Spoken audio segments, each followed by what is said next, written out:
এবার যুদ্ধবিরতির মেয়াদ বাড়ানোর ঘোষণা দিলেন ডোনাল্ড ট্রাম্প। পাকিস্তানের অনুরোধে এমন সিদ্ধান্ত জানালেন মার্কিন প্রেসিডেন্ট। বিরতির মেয়াদ বাড়লেও চলবে নৌ অবরোধ। শান্তি আলোচনা নিয়ে ট্রাম্প প্রশাসনকে শর্ত দিল ইরান। মার্কিন নৌ অবরোধ প্রত্যাহারের পরই আলোচনা নিয়ে আসবে সিদ্ধান্ত। অবরোধের সাথে বোমা হামলার কোনো পার্থক্য নেই, মন্তব্য তেহরানে।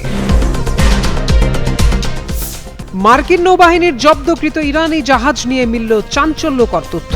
চীন থেকে ক্ষেপণাস্ত্র সংক্রান্ত রাসায়নিক উপকরণ বহনের দাবি। বিষয়টি নিয়ে মুখ খোলেনি ইরান। ফুরিয়ে আসছে যুক্তরাষ্ট্রের অস্ত্রের মজুত। ৩৯ দিনের ইরান যুদ্ধে প্যাট্রিয়ট ও থার্ড ক্ষেপণাস্ত্র ব্যবস্থার অর্ধেক ইন্টারসেপ্টরই খরচ করে ফেলেছে ওয়াশিংটন। টান পড়েছে প্রিসিশন স্ট্রাইক মিসাইলের মজুতেও। ডোনাল্ড ট্রাম্পকে ধন্যবাদ জানালেন পাকিস্তানের প্রধানমন্ত্রী। যুদ্ধবিরতির মেয়াদ বাড়ানোয় মার্কিন প্রেসিডেন্টের প্রশংসা। দ্বিতীয় দফা আলোচনায় শান্তি চুক্তির আশাবাদ ব্যক্ত করে শাহবাজ শরীফের এক্স বার্তা।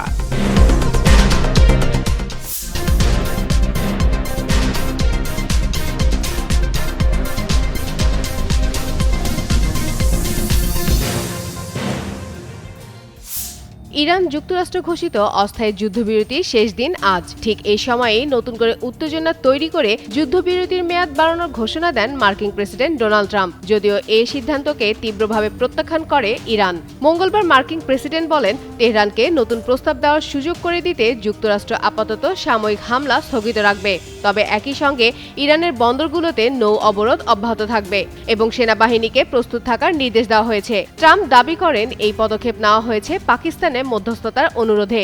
অন্যদিকে ইরানের পার্লামেন্ট স্পিকারের উপদেষ্টা মাহদি মোহাম্মদী এই ঘোষণাকে অর্থহীন বলে উল্লেখ করেছেন। তার মতে অবরোধ চালিয়ে যাওয়া আসলে যুদ্ধেরই অংশ এবং এটি আকস্মিক হামলার প্রস্তুতি হতে পারে। তিনি সতর্ক করেন, ইরান প্রয়োজন হলে সাময়িক জবাব দেবে। এদিকে কোনো নির্দিষ্ট সময়সীমা উল্লেখ না থাকায় যুদ্ধবিরতির এই বর্ধিত মেয়াদ অনির্দিষ্ট বলেই মনে করা হচ্ছে। পরিস্থিতি দ্রুত পরিবর্তনের কারণে সম্ভাব্য আলোচনা নিয়েও অনিশ্চয়তা তৈরি হয়েছে। কূটনৈতিক সমাধানের পথ খোলা থাকলেও উভয় পক্ষের অবস্থান কঠোর থাকায় সংঘাত আবারও বাড়তে পারে বলে মনে করছেন বিশ্লেষকরা। যুক্তরাষ্ট্র ইরানি বন্দরগুলোর ওপর আরোপিত অবরোধ তুলে নিলে পরবর্তী দফা আলোচনা অনুষ্ঠিত হওয়ার সম্ভাবনা প্রবল হবে বলে জানিয়েছেন ইরানের জাতিসংঘ প্রতিনিধি আমির সাইদ ইরাভানি।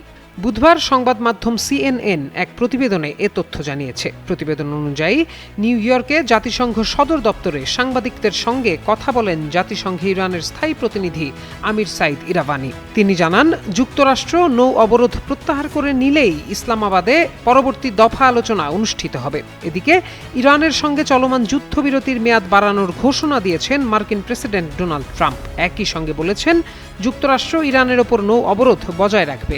এর ফলে শান্তি আলোচনা নিয়ে তৈরি হয়েছে নতুন উদ্বেগ। ট্রাম্প জানান, তেহরানকে যুদ্ধ শেষ করার জন্য একটি প্রস্তাব দেওয়ার জন্য আরও সময় দিতে যুক্তরাষ্ট্র পরিকল্পিত হামলা স্থগিত রাখছে। অন্যদিকে ইরানের স্পিকারের উপদেষ্টা মাহদি মোহাম্মদী বলেছেন, মার্কিন প্রেসিডেন্ট ডোনাল্ড ট্রাম্পের ঘোষিত যুদ্ধবিরতি বাড়ানোর সিদ্ধান্ত কোনো গুরুত্ব বহন করে না। অবরোধ চালিয়ে যাওয়া আর বোমা হামলার মধ্যে কোনো পার্থক্য নেই। এটির জবাব সামরিকভাবেই দিতে হবে। সম্প্রতি মার্কিন নৌবাহিনীর হাতে জব্দ হওয়া ইরানি জাহাজটি চীন থেকে আসছিল বলে দাবি করেছেন জাতিসংঘের সাবেক মার্কিন দূত ও ডোনাল্ড ট্রাম্পের রাজনৈতিক দল রিপাবলিকান পার্টির সদস্য নিকি হ্যালি। এ বিষয়ে মঙ্গলবার এক্সে একটি পোস্ট করেন হ্যালি। তার দাবি, চীন থেকে আসা ইরানের পতাকাবাহী জাহাজটি ক্ষেপণাস্ত্র সংক্রান্ত রাসায়নিক চালান সম্পৃক্ত উপকরণ বহন করছিল। এক্স বার্তায় নিকি আরও জানান, যুদ্ধে চীন ইরানিদের সাহায্য করার সম্ভাবনা আর উপেক্ষা করা যায় না। তবে ইরান ও মার্কিন কর্তৃপক্ষ এ বিষয়ে এখনও মুখ খোলেনি। এর আগে রোববার ওমান উপসাগরে তুস্কা নামের ইরানের পতাকাবাহী কন্টেইনার জাহাজটিকে জব্দ করে যুক্তরাষ্ট্রের নৌবাহিনী, যা Islamic Republic of Iran shipping lines IRISL নেটওয়ার্কের অংশ বলে জানা গেছে এবং এ সংস্থাটি এরই মধ্যে মার্কিন নিষেধাজ্ঞার অধীনে রয়েছে। মেরিন ট্রাফিকের জাহাজ ট্র্যাকিং তথ্য অনুসারে মার্কিন বাহিনী রোববার ওমান উপসাগরে ইরানের চাবাহার বন্দরের কাছে জাহাজটিতে হামলার পর জব্দ করে। এদিকে ইরানের সামরিক বাহিনী জানায় জাহাজটি চীন থেকে আসছিল এবং তারা যুক্তরাষ্ট্রকে সশস্ত্র জলদস্যুতার জন্য অভিযুক্ত করেছে। তেহরান আরও বলেছে, অবরোধ প্রত্যাহার না হওয়া পর্যন্ত তারা দ্বিতীয় দফার আলোচনার জন্য ইসলামাবাদে যুক্তরাষ্ট্রের সঙ্গে যোগ দেবে না।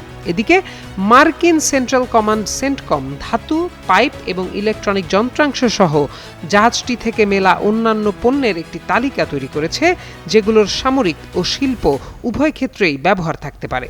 টানা ৩৯ দিন ইরানে একযোগে হামলা চালায় যুক্তরাষ্ট্র ও ইসরায়েল। এতে ব্যবহার করা হয় অত্যাধুনিক যুদ্ধবিমান ও শক্তিশালী প্যাট্রিয়ট ক্ষেপণাস্ত্র। অন্যদিকে ইরানের পাল্টা ক্ষেপণাস্ত্র হামলা ঠেকাতে ব্যবহার করা হয় থার্ডের মতো ইন্টারসেপ্টর। তবে দীর্ঘ এই পাল্টা হামলায় অনেকটাই ফুরিয়ে এসেছে ট্রাম্প প্রশাসনের যুদ্ধাস্ত্রের ভান্ডার। সম্প্রতি মিলেছে এমনই এক চাঞ্চল্যকর তথ্য। সম্প্রতি সংবাদ মাধ্যম মিডল ইস্ট আই এর এক প্রতিবেদনে বলা হয়, ইরানের সঙ্গে যুদ্ধে নিজেদের শক্তিশালী প্যাট্রিয়ট ক্ষেপণাস্ত্র ব্যবস্থার প্রায় অর্ধেক ইন্টারসেপ্টর বা ক্ষেপণাস্ত্র প্রতিরোধক ব্যবহার করে ফেলেছে মার্কিন সামরিক বাহিনী। ওয়াশিংটন ভিত্তিক গবেষণা সংস্থা centre for strategic and international studies এর এক নতুন বিশ্লেষণকে উদ্ধৃত করে মার্কিন সংবাদ মাধ্যম দ্য হিল এ তথ্য জানিয়েছে। প্রতিবেদনে বলা হয়েছে, অপারেশন এপিক ফিউরি নামে পরিচিত এই সামরিক অভিযানের ব্যাপকতার কারণে যুক্তরাষ্ট্রের যুদ্ধাস্ত্রের ভান্ডারে বড় ধরনের ঘাটতি তৈরি হয়েছে।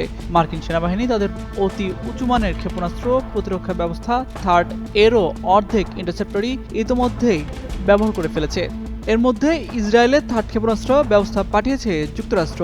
প্যাট্রিয়ট ও থার্ড ক্ষেপণাস্ত্রের পাশাপাশি প্রিসিশন স্ট্রাইক মিসাইল এর মজুদেও টান পড়েছে বলে জানা গেছে। প্রাপ্ত তথ্য অনুযায়ী এই ক্ষেপণাস্ত্রের মোট মজুদের ৪৫% বেশি ইতিমধ্যে যুদ্ধে ব্যবহার করা হয়েছে। সামরিক বিশ্লেষকরা মনে করছে, যুদ্ধের এমন ব্যাপকতা মার্কিন বাহিনীর যুদ্ধাস্ত্রের সংরক্ষিত ভান্ডারে বড় ধরনের শূন্যতা তৈরি করেছে। মার্কিন প্রেসিডেন্ট ডোনাল্ড ট্রাম্পকে ধন্যবাদ জানিয়ে বার্তা দিয়েছেন পাকিস্তানের প্রধানমন্ত্রী শাহবাজ শরীফ। এ সময় তিনি সম্ভাব্য শান্তি চুক্তি নিয়ে আশাবাদ ব্যক্ত করেন। মঙ্গলবার এক্সে এ বিষয়ে একটি পোস্ট করেন পাকিস্তানের প্রধানমন্ত্রী। পোস্টে শরীফ বলেন, চলমান কূটনৈতিক প্রচেষ্টা এগিয়ে নেওয়ার জন্য যুদ্ধবিরতির মেয়াদ বাড়ানোর অনুরোধ গ্রহণ করায় আমার এবং ফিল্ড মার্শাল সৈয়দ অসীম মুনিরের পক্ষ থেকে প্রেসিডেন্ট ট্রাম্পকে আন্তরিক ধন্যবাদ জানাই। তিনি জানান, পাকিস্তান একটি আলোচনার মাধ্যমে সমাধান খুঁজে বের করার প্রচেষ্টা চালিয়ে যাবে। আশা প্রকাশ করে তিনি বলেন, উভয় পক্ষ যুদ্ধবিরতি মেনে চলবে এবং ইসলামাবাদে নির্ধারিত দ্বিতীয় দফা আলোচনায় একটি পূর্ণাঙ্গ শান্তি চুক্তিতে পৌঁছাতে সক্ষম হবে। এর মাধ্যমে এই সংঘাতের স্থায়ী অবসান ঘটবে।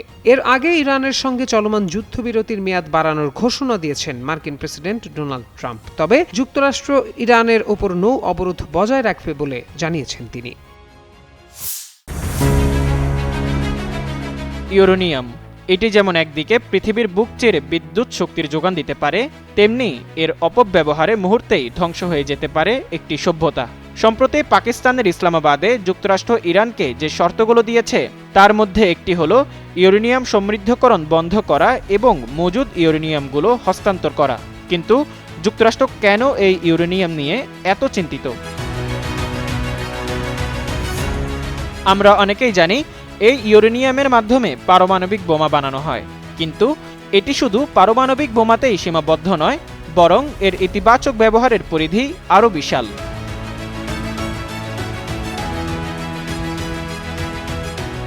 ইউরেনিয়াম হলো পর্যায় সারণীর ৯২তম মৌল, যা প্রকৃতিতে পাওয়া যায় এমন মৌলগুলোর মধ্যে অন্যতম ভারী একটি ধাতু। ১৭৮৯ সালে জার্মান রসায়নবিদ মার্টিন হেনরিক এটি আবিষ্কার করেন। প্রাকৃতিকভাবে পাওয়া ইউরেনিয়ামে মূলত দুটি আইসোটোপ থাকে, যার একটি হলো ইউরেনিয়াম 238 এবং আরেকটি হলো ইউরেনিয়াম 235। এর মধ্যে ইউরেনিয়াম 235 হলো সেই বিশেষ উপাদান যা পারমাণবিক বোমা বানাতে ব্যবহৃত হয় এবং বিক্রিয়ায় শক্তি উৎপন্ন করতে পারে। ইউরেনিয়ামের সবচেয়ে বড় এবং প্রধান ব্যবহার হলো পারমাণবিক বিদ্যুৎ কেন্দ্রে। ১ কেজি ইউরেনিয়াম থেকে প্রায় ১৫০০ টন কয়লার সমান শক্তি পাওয়া যায়। এছাড়া পারমাণবিক যন্ত্রে ইউরেনিয়ামের পরমাণু বিভাজনের মাধ্যমে প্রচুর তাপ উৎপন্ন হয়, যা দিয়ে পানি ফুটিয়ে বাষ্প তৈরি করা হয় এবং সেই বাষ্পে টারবাইন ঘুরিয়ে বিদ্যুৎ উৎপন্ন করা হয়। এই ধাতুটি চিকিৎসা ক্ষেত্রেও অনেক কাজে আসে। ইউরেনিয়াম থেকে পাওয়া বিভিন্ন রেডিও আইসোটোপ চিকিৎসা ক্ষেত্রে রোগ নির্ণয় এবং ক্যান্সারের থেরাপিতে ব্যবহৃত হয়। অর্থাৎ ইউরেনিয়াম থেকে তৈরি তেজস্ক্রিয় আইসোটোপগুলো মানব কল্যাণে সরাসরি ব্যবহৃত হয়। অন্যদিকে বিভিন্ন গবেষণাগারে এর ব্যাপক পর্যালোচনা এবং ব্যবহার হয়। এছাড়া সামরিক ও প্রতিরক্ষা ব্যবস্থা কাজেও ব্যবহৃত হয় এই ইউরেনিয়াম। এই ধাতুর উচ্চ ঘনত্বের কারণে এটি সামরিক যানে অত্যন্ত শক্তিশালী বর্ম অর্থাৎ প্রতিরক্ষামূলক পোশাক বা আবরণ তৈরিতে ব্যবহৃত হয়। এছাড়া পারমাণবিক সাবমেরিন এবং বিমানবাহী রণতরী চালানোর জন্য জ্বালানি হিসেবে ব্যবহৃত হয় এই ইউরেনিয়াম, যা বছরের পর বছর জ্বালানি না ভরেই সমুদ্রপথে চলতে পারে। সামরিক বিশ্লেষকরা বলেন, এই ইউরেনিয়াম অত্যন্ত তেজস্ক্রিয় ধাতু হওয়ার কারণে এর খনি থেকে উত্তোলন এবং ব্যবহার উভয় ক্ষেত্রেই চরম সতর্কতা প্রয়োজন। এর বর্জ্য মানবদেহ এবং পরিবেশের জন্য মারাত্মক হুমকির কারণ হতে পারে। এ কারণেই এটি আন্তর্জাতিকভাবে অত্যন্ত নিয়ন্ত্রিত একটি সম্পদ। পরিশেষে বলা যায়, ইউরেনিয়াম হলো সেই শক্তি যা দিয়ে পৃথিবী আলোকিত করা সম্ভব, আবার কলুষিত করাও সম্ভব। প্রযুক্তির সঠিক ব্যবহারের মাধ্যমে ইউরেনিয়াম হতে পারে ভবিষ্যতের নিরাপদ ও অফুরন্ত শক্তির উৎস। মোজাম্মেল পায়েল, যুগান্তর নিউজ।